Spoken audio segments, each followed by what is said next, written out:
네, 최진봉의 시사 포커스 시작합니다. 오늘도 성공회대 신문방송학과 최진봉 교수와 함께합니다. 교수님 안녕하십니까? 예, 안녕하십니까? 예, 오늘 다룰 이슈가 참 많은데요. 예. 오늘 그 택배 문제 먼저 좀 짚어보고 가겠습니다. 네. 지금 택배 기사분들이 한 달에 한 명꼴로 지금 과로사를 네, 하신다고 맞아요. 그러네요. 지금 7명이 사망을 하셨죠, 과로사로. 그러니까 예, 그 택배 네. 배송보다도 오히려 이 분류 작업이 더 힘들다고 할 정도로 예, 예. 하루에 한 6-7시간을 이 분류하는 데만 쓴다 그래요. 새벽에 그렇죠. 출근해서. 네, 좀 상당히 좀 맞습니다. 심각한 상태인데요. 좀 중재에 나서야 되겠어요. 그렇죠. 중재에 나서야 한다고 보고, 이게 왜냐면, 사실 이제 비대면 시대 되고, 코로나19 때문에 예, 예. 택배 물량이 늘어났잖아요. 지금 6월 한 달 동안요, 3억 개 정도가 택배가 배달이 돼요. 3억 개. 야, 6월 한 달 동안 총 3억 한 개예요. 달 동안만 그래요. 그러니까 이게 작년에 비하면, 작년 6월에 비교하면 36% 정도가 늘어난 거거든요. 문제는 뭐냐? 택배 기사는 5.6% 늘었어요. 작년에 비해서. 그래요. 그러니까 비율로 보세요, 비율로. 택배 기사는 5.6% 늘었는데 물량은 36%가 늘었어요. 그러면 결국은 기존의 택배 기사들이 그걸 다 떠안아야 되는 상황이 되는 거잖아요. 예. 그러니까 인원은 늘지 않은 상태에서 택배 물량은 늘어나니까 업무는 가중되고, 업무가 가중되다 보니까 밤늦게까지 새벽부터 일하고, 지금 말씀하신 분류 작업에 6시간 이상을 또 투자해야 되는, 그건 또 따로 돈도 안 받아요. 그러니까 분류 작업은. 예. 뭐 엄청난 이 업무량 때문에 과로사가 계속 일어날 수밖에 없는 상황이고, 그러니까요. 이런 상황이 지속되고 추석 때가 되면 더 늘어날 가능성이 있잖아요. 당연하죠. 예. 예. 그런데 이런 상황에서 이 택배 기사분들의 어떤 생존권, 이런 부분들을 제대로 파악하지 않고 도와주지 않으면 제도적으로 결국은 더 많은 과로사가 나올 수밖에 없는 상황이어서 택배 기사분들 입장에서 불가피하게 이런 이제 선택을 할 수밖에 없었던 거죠. 본인들의 어떤 생존권 문제라고 생각이 듭니다. 너무나 바쁘기 때문에 중간중간 식사할 시간도 없어서 없어요. 뭐 중간 이동하면서 운전하면서 뭐 김밥으로 대충 때우고 이런 분들이 많다 그러는데, 그러니까 보통 한 7시쯤 출근을 한대요. 그래서 무려 1시, 2시까지, 오후 1시, 2시까지 분류 작업에만 그 많은 시간을 쓰고, 그러니까요. 이제 뭐 2시, 3시부터 이제 배송 시작해서 9시, 10시까지 배송 끝내고, 이제 그때 이제 10시에 퇴근해서 들어가서 그때 또 식사를 하고 또 씻고 어쩌고 하면은 정말 잠잘 시간이 얼마 안 되는. 그럼요. 이러니까 또 새벽에 나와야 되고. 정말 지금 중재를 국토부에서 한다고 하는데, 뭐 국토부뿐만 아니라 뭐 공정거래위원회라든지 우리 정부 기관에서 이거 분명히 좀 신경을 좀 써야 될 것 같습니다. 그렇습니다. 맞습니다. 그런데 또 하나 문제가 좀 분류 인력을 만약에 이제 충원을 하잖아요. 그러면 또 이런 우려가 있네요. 이 택배 기사들 소득이 혹시나 줄지 않을까. 그리고 또 배송료가 아니면 배송료가 인상되지 않을까, 우리 소비자들. 배송료가. 맞아요. 이런 또 우려가 또 있긴 있네요. 그래서 저는 그런 부분을 정부가 나서서 중재를 하거나 아니면 제도화해야 된다고 봐요. 이게 지금 말씀하신 것처럼 이제 인력을 더 확충하기로 했어요. 그래서 어느 정도 이제 추석 때는 어느 정도 숨통이 튈 것 같은데, 문제는 인력을 확보하면 그 인력에 들어가는 비용을 다른 곳에 전가하지 않을까 하는 그런 위험성이 있는 거예요. 지금 말씀하신 것처럼 배송비를 올려가지고 소비자들이 돈을 물게 하거나 아니면 택배 기사들한테 배분하는 돈을 줄여서 도리어 그분들이 불이익을 당하게 만드는 일, 이건 정말 불공정 행위라고밖에 생각이 안 들거든요. 그렇습니다. 택배 회사들이 지금까지 택배 기사들의 그런 노동력 때문에 돈을 벌었잖아요. 그러면 택배 기사들이 잘 처우도 개선해주고 그분들의 복지도 좀 향상시켜줘야 되는데, 지금 택배 회사들은요, 택배 기사들을 본인의 직원으로 생각하지 않아요. 왜냐하면 다 개별 노동자로 돼 있거든요. 그렇게도 있죠. 그러니까 이분들이 직원이 아닌 거예요. 예. 이것도 큰 문제라고 저는 봐요. 그냥 뭐 어쩔 수 없다고 치고 그러면 이분들한테 드리는 배송비의 비율도 좀 높여야 된다고 저는 생각을 하거든요. 그렇죠. 이번에도 꼼수 부려서 만약에 지금 지적하신 것처럼 인원은 확충하면서 그 인원에게 들어간 돈을 소비자에게 하면 택배 기사들을 전가한다고 하면, 이거는 공정거래위원회나 정부기관이 나서서 좀 막아야 되고요. 규제를 해서 이런 부분에 대한 어떤 그 책임을 묻는 그런 어떤 행동들이 반드시 필요하다는 생각이 듭니다. 어쨌든 진짜 앞으로 점점 더 이 배달 노동자들이 많아지니까 이 부분 분명히 좀 우리가 신경을 좀 써야 될 것 같습니다. 맞습니다. 자, 지금 국민의힘 보면은 권성동 의원 지금 무소속이었는데 지난 총선에서 이제 공천을 받지 못해서 무소속 탈당을 하고 다시 살아 돌아온 4명 중에 이제 1명입니다. 이제 권성동 의원 이제 복당 신청이 받아들여졌고요.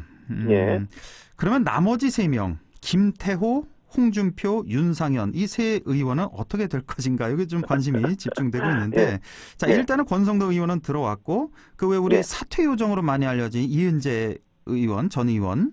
예. 여기는 또 반려됐다 그러네요. 복당 신청을 했는데. 예. 지금 한국경제당인가요? 거기가 있죠? 네, 여긴 반려됐다 그러고. 자, 일단 김태호 의원도 좀 어느 정도 받아들여질 것 같아요. 여기도. 그런데 지금 일단 문제는 이제 홍준표, 윤상현 의원인데. 네, 맞습니다. 그러니까 이 두 의원 같은 경우는 윤상현 의원은 지금 저기 한바왕 유상봉 씨 있잖아요. 그쪽에 뭐 편의 제공한 그 혐의로. 그렇죠. 수사 대상이죠. 예, 수사 대상이고 지난 총선에서 그 미추홀구죠. 그 인천의 미추홀구 거기 이제 안상수 의원, 그 국민의힘의 안상수 의원과 또 여기 또 법정 다툼한다면서요. 법정 다툼하고 있어요. 그러니까 여기도 맞습니다. 좀 바로 못 들어올 것 같고. 예, 그렇죠. 홍준표 의원은 더 힘들어 보이기도 하고요. 아니 초선들이 그렇게 반발한다면서요. 홍준표 의원. 초선이 반발해요. 그리고 이제 김종인 의원은 김종인 비대위원장하고도 앙금이 남아 있잖아요. 뭐 계속 비판을 했지 않습니까? 그래서 김종인 비대위원장도 뭐 당이 어느 정도 정비되고 나면 생각해보자 이런 식으로 100일 기자회견에서 얘기를 했어요. 네. 그래서 지금 말씀하신 것처럼 아마도 이제 권성동 의원은 들어왔고 김태호 의원까지는 아마도 제가 볼 때 복당이 가능하지 않을까 하는 생각이 드는데 윤상현 의원이나 홍준표 의원은 약간 좀 당장은 어렵지 않겠나. 왜냐하면 또 아까 말씀하신 당내 반발이 심하고 초선 의원들이 특히 반발하고 있거든요. 홍준표 의원에 대해서. 왜냐하면 그러면 도로 옛날로 돌아가는 거 아니냐 이런 비판이 커질 수밖에 없고 홍준표 의원이 들어와서 또 김종인 위원장과 계속 부딪히는 모습 보이면 또 어떻게 되겠어요. 당내 분란이 커질 수 있거든요. 안 봐도 좀 훤한 그런 상태인 것 같아요. 그런 상황이어서 아마 당내 반발이 커서 두 분에 대한 복당은 조금 시간이 걸리지 않을까 이렇게 예상이 됩니다. 장제원 의원은 그동안에 김종인 위원장하고 좀 각을 계속 세웠잖아요. 그랬죠. 비판을 많이 했는데 이 눈물로 반긴다 뭐 이렇게 나오던데 그 권성도 의원하고 많이 친한가 봐요. 장제원 의원이. 그렇죠. 권성도 의원하고 친하고. 왜냐하면 잘 아시는 것처럼 예전에 한번 유승민계가 떨어져 나간 적이 있었잖아요. 저 바른미래당 그쪽 나갈 맞습니다. 때. 그때 같이 갔던 사람들이에요. 그래서 아마 이제 친하고 예전부터 같은 이제 노선으로 활동을 했기 때문에 권성도 의원이 들어올 때 이제 탄핵 때죠. 그때 탄핵 때 권성도 의원이 그래서 법사위원장 맡아서 그때 뭐 헌재 가서 발언도 하고 이랬지 않습니까? 그런 인연이 있다 보니 아마 이제 그렇게 표현한 게 아닌가 하는 생각이 듭니다. 그렇군요. 이것도 좀 지켜보고 홍준표 의원 어떻습니까? 저 내년에 보궐선거 있잖아요, 4월에. 그때 들어올 수 있을까요? 아니면 더 지나가야 될까요? 좀 당내 분위기가 어떻게 되냐를 좀 지켜봐야 될 것 같아요. 왜냐하면 국민의힘 입장에서는 당장 홍준표 의원이 반드시 필요한 상황은 아니잖아요. 지금 당장. 물론 이제 보수 대연합 뭐 이런 기치를 내세운다면 모를까. 그리고 홍준표 의원이 지금 현재 그렇다고 해서 뭐 사회적으로 큰 영향력을 미치는 위치에 있다고 판단하지 않는 것 같고요. 그런 상황이라고 하면 괜히 당내 분란을 불러일으키기보다는 좀 거리를 두고 필요하면 뭐 대통합 차원에서 보수 대통합 차원에서 할 수는 있겠지만 서둘러서 할 필요는 없다 이런 정도의 느낌을 갖지 않겠나 이런 생각이 듭니다. 아무래도 홍준표 의원은 역시 대선 하나 보는 거잖아요. 다른 거 다 안 보고 대선 보다 내년 4월 보궐선거 지나서 이제 대선이 이제 좀 무르익을 때 그때쯤. 그러니까 홍준표 의원이 무소속으로 될 가능성은 없는 거고 대통령 어떻게든 이제 들어와야 되고 국민의힘으로 봐서는 그 당시에 마땅한 후보가 없다면 만약에 강한 후보가 없으면 또 러브콜을 그때 가서나 좀 뭐 그럴 수 있죠. 그렇군요. 자, 박병석 국회의장이 제안을 했습니다. 2022년 보니까 3월 9일에 대선이 있고요. 또 한 100일쯤 지나서 6월 21일에 지방선거가 있어요. 한 해에. 그래서 이거를 동시에 실시하자 이렇게 제안을 했습니다. 그랬죠. 이 제안에 대해서 아마 제 생각으로 대부분 국민들이 다 동의할 것 같은데요. 그러니까요. 왜냐하면 두 번 선거를 하게 되면 이게 비용도 엄청나게 많이 들어요. 선거 한번 치르는데 비용이 많이 들고. 비용이요? 이렇게 하면 한 1,600억 원 정도 절감이 1,600억 원 정도 들고. 그리고 이제 또 선거 치를 때 되면 정치적으로 막 혼란하고 논란 많고 막 이러잖아요. 국론 분열이 날 가능성도 있고. 그래서 그런 부분들 때문에 국민들은 아마도 같이 치르면 좋겠다. 이렇게 이제 얘기를 하실 텐데. 이 국민의힘은 여러 가지로 재고 있는 것 같아요. 이거를 어떻게 할 거냐. 뭐 이유는 개헌을 해야 돼요. 이걸 하려면. 그러니까 법을 바꿔야 되거든요. 지금 현재 이제 대통령 선거하고 그다음에 지방선거의 날짜가 정해져 있잖아요. 법에. 근데 이걸 이제 그런 법을 개정을 해서 이걸 일치를 시켜서 이제 통과를 시켜야 선거가 가능해지는 건데. 그렇게 되는 거군요. 예. 그런데 이제 문제는 국민의힘에서 뭘 의심하고 있느냐. 네.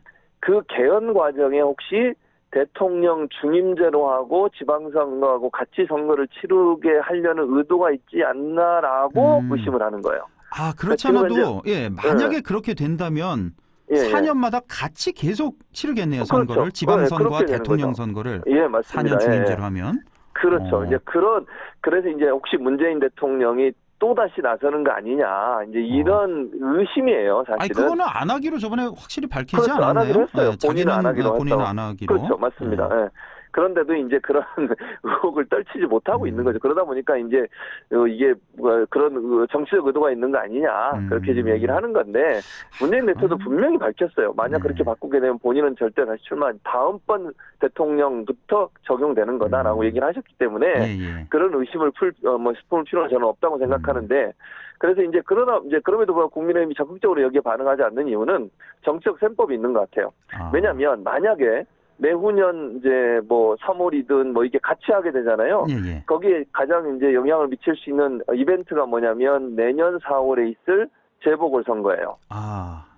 서울시장, 부산시장. 그게 이제 다음 선거에 여론에 영향을 미칠 가능성이 있거든요.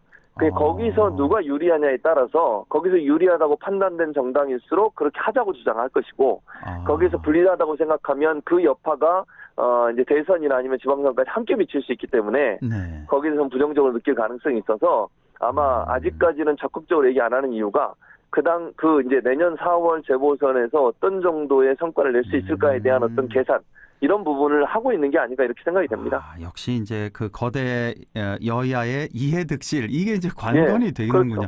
그런데 그럼요. 만약에 내년 4월에 서울시장, 부산시장을 한 당이 가져간다고 하면 그게 그 유리한가요? 1년 후에 대선에서? 저는 그게 아닐 수 있죠. 맞아요. 맞다고 보진 않는데. 그렇게 안 보죠. 그러니까 지금 견제 심리가 또 작동해요. 이걸 대선과 지선을 통합하자 이거를 그러니까 하루라도 빠르면 빠를수록 좋을 것 같아요. 왜냐하면 하루하루 지나갈수록 각 당에서 이제 이해득실 그걸 따질 테고 이러면 또 유야무야 될 테고.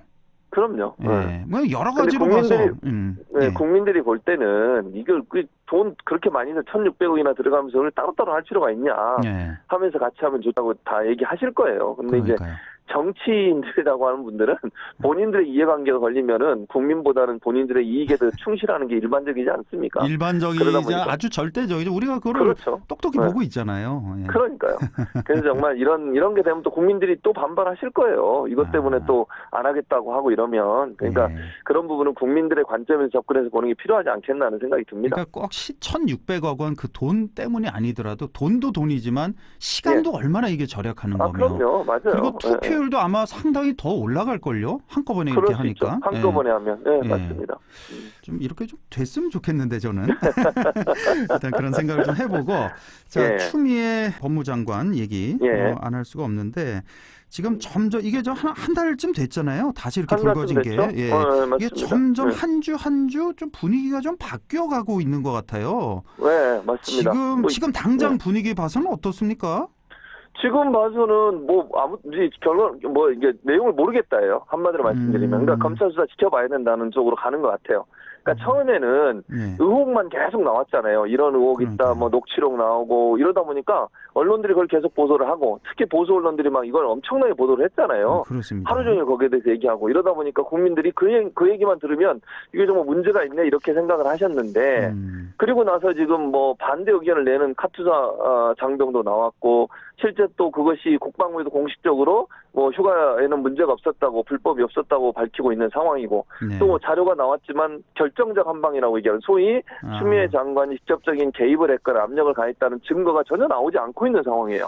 말만 무성하고 어디서 이거 들었다는 전언만 있을 뿐이지 그러다 보니까 결국은 국민들 입장에서는 이거 뭐지? 잘 모르겠는데 이런 상황이 됐다고 저는 보거든요. 그래서 지금은 추이를 지켜보는 단계 이렇게 보는 게 맞을 것 같습니다. 그러니까 지금 국민의힘이 조금 힘이 좀 빠져나가는 그런 빠졌죠. 분위기네요. 그러니까 말씀하신 대로 결정적 한방이 없다 보니까 여론도 좀 지금 이렇게 뒷받침이 안 되는 것 같고요. 맞습니다. 그러니까 여론이라고 하는 것이 뭐 증거가 나와야 되잖아요. 그러면 지금 예를 들면 신원식 의원이 뭐 여자 목소리가 있었다. 그것도 사실은 확인된 건 아무것도 없는 거거든요. 그러니까요. 그리고 부모가 거기에 이름이 있었다고 하는데 그것도 추미애 장관은 아들이 부모가 전화했을 것으로 생각해서 얘기했을 거다.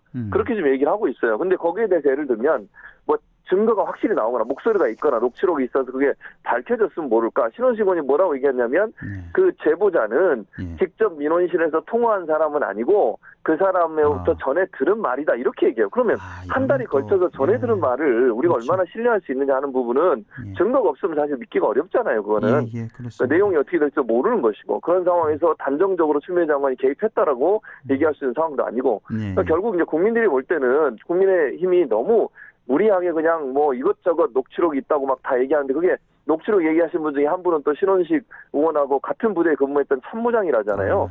그런 여러 가지 얘기가 나오다 보니 이게 지금 이제 국민들이 볼 때는 좀 헷갈리는 거죠. 이게 누구 말이 맞는지가 명확하지 않게 돼버린 거죠. 예.